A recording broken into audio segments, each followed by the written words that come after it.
আসসালামু আলাইকুম, কেমন আছেন ভিউয়ার্স? আশা করি ভালো আছেন। দেশ ও দেশের বাইরে থেকে যারা ভিডিওটি দেখছেন সবাইকে জানাই আন্তরিক শুভেচ্ছা ও অভিনন্দন। তো ভিউয়ার্স, কানাডা প্রবাসী আফরোজা হোসেনকে নৃশংসভাবে বঁটি দিয়ে কুপিয়ে হত্যা করেছে তার স্বামী। তার স্বামী আশরাফুল হোসেন, সেও কানাডা প্রবাসী। তো তাদের ভিতরে মানে প্রেমের একটা সম্পর্ক শুরু হয়।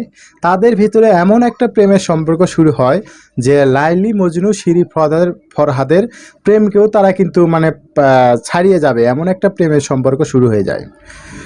একজন না খাইলে আরেকজনও না খেয়ে থাকে, তো একজনকে কথা একদিন না বললে মানে থাকতে মানে এমন অবস্থা। তো তারা দুইজন ঠিক করে যে তারা দেশে এসে বিবাহ করবে। তো তারা কানাডা থেকে দেশে চলে আসে, বাংলাদেশে চলে আসে। তো বাংলাদেশে এসে তাদের বিবাহের আয়োজন করতে ২-৩ মাস সময় লেগে যায়। ৩.৫ মাসের সময় তারা দুইজন বিবাহ করে। তো বিবাহ করার সময় তাদের ভিতরে একটা দ্বন্দ্ব শুরু হয়ে যায়। আফরোজা খাতুন বলে যে আমাদের বিবাহের কাবিন করব ১ কোটি টাকা। আর আশরাফুল হোসেন বলে যে না, আমাদের বিবাহের কাবিন করব ৫০ লক্ষ টাকা। তো এটা নিয়ে দুজনের ভিতরে একটা মানে দ্বন্দ্ব শুরু হয়ে যায়। তো তার শেষ পর্যায়ে ১ কোটি টাকা কাবিনে তাদের বিবাহ হয়। তো ১ কোটি টাকা কাবিনে যখন বিবাহ হয়ে যায় তখন কিন্তু আশরাফুল হোসেনের মানে সে অনেক রাগ হয়েও নীরবেশ হয়ে যায়, সে বিয়েটা করে ফেলে। কিন্তু তার মনে ছিল কিন্তু শয়তানি। তো বিয়ের পরে রাতের বেলা তারা সবাই মিলে, পরিবারের সবাই হেল্প করে, সবার সহযোগিতায় সেই আফরোজা খাতুনকে বঁটি দিয়ে কুপিয়ে হত্যা করে। তো বঁটি দিয়ে কুপিয়ে হত্যা করে তাদের নিজের বাড়ির উঠানেই কিন্তু তাকে পুঁতিয়ে রাখে। ও তার বাড়ি রাজধানী দক্ষিণ খান এলাকায়। তো তার নিজ বাড়ির উঠানে তাকে মাটি খুঁড়ে মাটির নিচে পুঁতিয়ে রাখে। পুঁতে রেখে সেই আশরাফুল হোসেন আবার সেই প্রবাসে চলে যায়। তো প্রবাসে যাওয়ার পরে মেয়ের বাড়ি থেকে আফরোজা খাতুনের বাড়ি থেকে খোঁজ খবর নাই। তাদের মেয়ের সাথে তাদের কোনো যোগাযোগ নাই। তারা খোঁজাখুঁজি করে দেখে যে তাদের মেয়ের সাথে তাদের কোনো যোগাযোগ নাই। তো মেয়ের সাথে কোনো যোগাযোগ না থাকার কারণে তারা থানায় গিয়ে পুলিশের আশ্রয় নেয়। তো পুলিশের কাছে যখন বলে, পুলিশের কাছে যা বললে পুলিশ কিন্তু এটা তদন্ত করে পরে বের করে ফেলে। তো তদন্ত করে যখন বের করে ফেলে যে দেখে তাদের উঠানে লাস্ট এটা মাটির নিচে পুঁতিয়ে রেখেছে, এবং লাশটি যখন ময়না তদন্ত করা হয় তখন জানা যায় যে এটাকে বঁটিতে কুপিয়ে নৃশংসভাবে তাকে হত্যা করা হয়েছে। তো পুলিশ যখন এটা তদন্ত করে তখন আশরাফুল হোসেনের পক্ষ থেকে পুলিশকে অনেক টাকা পয়সা ঘুষ অফার করে। পুলিশকে বলা হয় যে আপনার পরিবারের ২ জনকে আমি কানাডা নিয়ে আসবো, এবং অনেক টাকা পয়সার লোভ দেখায়।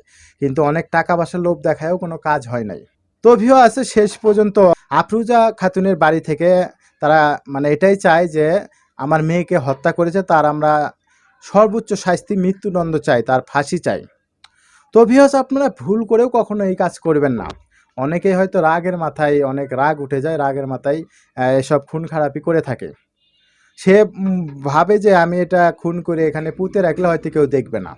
তো এমনই একটা ঘটনা, একদিন অনেক ঝড় বৃষ্টি হইতেছে, বিশাল ঝড় বৃষ্টির রাতে একজন তার স্ত্রীকে হত্যা করে। তা তার স্ত্রীকে যখন সে হত্যা করতে যায় তো তার স্ত্রী অনেক চিল্লাচিল্লি করতেছে, মানে বাঁচাও বাঁচাও করে চিল্লাচিল্লি করতেছে। তো বাঁচাও করে যখন চিল্লাচিল্লি করে, ঝড় বৃষ্টির সময় কিন্তু কেউ থাকে না, সবাই কিন্তু ঘরের ভিতরে থাকে। আর বৃষ্টির সময় এমনিতে অনেক শব্দ।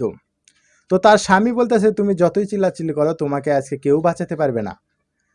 তো তার স্ত্রী চিল্লাইতে দেখে যে সামনে বৃষ্টি হয়ে বৃষ্টির পানিতে ফেনা তৈরি হয়েছে। তো তার স্ত্রী বলে যে আমি এই ফেনাকে সাক্ষী রেখে গেলাম, তো এই ফেনাই একদিন আমার এই মৃত্যুর বিচার করবে, প্রতিশোধ নেবে। তো তার স্ত্রী এটা বলার পরে তো তার স্বামী তার স্ত্রীকে কিন্তু শেষ করে দেয়। তো শেষ করে দেওয়ার পরে ১ মাস, ২ মাস, ৬ মাস, ১ বছর চলে যায়। তো ১-১.৫ বছর যাওয়ার পর তার স্বামী হঠাৎ একদিন এমনভাবে বৃষ্টি হয়েছে, তো বৃষ্টি হয়ে পানির ফেনা হয়ে আছে। তো তার স্বামী সেই ফেনা দেখে হাসতেছে। মানে ১-১.৫ মাস পরে কিন্তু তার স্বামী আরেকটা বিবাহ করে নিয়েছে। তো আরেকটা বিবাহ করে নিয়ে তো সেই বউ নিয়েও কিন্তু ভালোভাবে সংসার করতেছে, কিন্তু কেউ বুঝতে পারে নাই যে আগের স্ত্রীকে কিন্তু সেই খুন করেছে। তো এমন একদিন অনেক বৃষ্টি হয়েছে, বৃষ্টি হয়ে অনেক ফেনা হয়েছে। তো সেই ফেনা দেখে তার স্বামী বলতেছে যে কী রে ফেনা, আমার আগের স্ত্রীকে তো আমি হত্যা করলাম, তোরে তো সাক্ষী রেখে গেল, তুই বলে সাক্ষী দিবি যে তোর সাক্ষীতে বলে আমার ফাঁসি হবে। তো কই, আমার তো কিছু হলো না, 1-1.5 বছর চলে গেল, আমি তো এখন আরেকটা বিবাহ করে তাকে নিয়ে সংসার করতেছি। তো এই কথাটা বলার পরে কিন্তু তার সেই পরের স্ত্রীটা কিন্তু এটা শুনে ফেলে। তো পরের স্ত্রী এটা শুনে ফেলে কিন্তু থানায় গিয়ে বললে তো তার কিন্তু ফাঁসি হয়ে যায়। তো ভিউয়ার্স, এটাতেই আমি বোঝাতে চাইতেছি যে আপনারা যেটাই করেন না কিন্তু, যেভাবে আপনি বুদ্ধি খাটিয়ে একজনকে হত্যা করেন, আপনি 1 মাস 2 মাস 1 বছর 2 বছর পরে হলেও কিন্তু আপনি ধরা পড়ে যাবেন।